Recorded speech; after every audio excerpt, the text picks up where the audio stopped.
Hello, I'm James O'Brien, presenter of the mid-morning show on LBC 97.3 and frighteningly regular contributor to Friction.tv. There is English as fish and chips, cups of tea, moaning about the weather, or asbos. I'm talking about nativity plays, and they're under threat. Did you know this? Is your child in one? What are they playing this year? What part in the nativity story is your child or your brother, your sister, your nephew, your niece undertaking?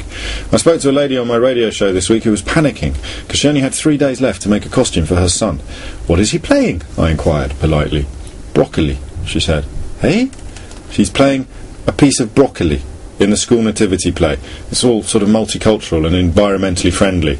And I found myself wondering whether or not, really, we can go too far to the opposite extreme when it comes to embracing multiculturalism. I don't particularly have a great deal of time for any religious myths, be they Islamic, Judaic, or Christian, but the nativity story I don't think really offends anybody, and by diluting it, as so many schools are now, as so many schools are diluting the nativity story, getting rid of it altogether, replacing it with Hansel and Gretel, or a completely non-Christian, non-religious story, or adapting the traditional story to encompass as many different viewpoints as possible, is it an argument that they're actually doing more harm than good? Because what you end up doing is giving people who probably don't even go to church, but who like to think of this as a Christian country, ammunition with which to attack people who happen to follow different faiths. I've always said that if you disapprove of one religion on the grounds of its tradition being barbaric, then you have to disapprove of all religions, even if the traditions don't seem that barbaric. You can't pick and choose. They're all as bad as each other.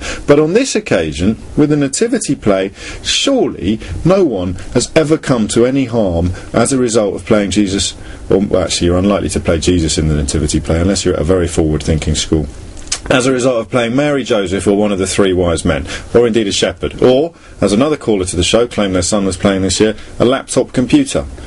This is the laptop computer that the innkeeper uses to check reservations before telling Joseph and Mary that there is no room at the inn. Isn't it time to actually set aside, if you like, our concerns with not offending people or not properly embracing other cultures, and recognising that the nativity play is quite a fun and warm and nice bit of British tradition, not even Christian tradition. Yes, it's a Christian story, but it's a British tradition, it's a primary school tradition, and news in some quarters that over half of British schools aren't doing it this year should be a cause for concern. So, it's too late now for this year, but get on to the headmistresses and headmasters for next year. Let's bring it back, especially at the posh schools, where they get to use a real donkey.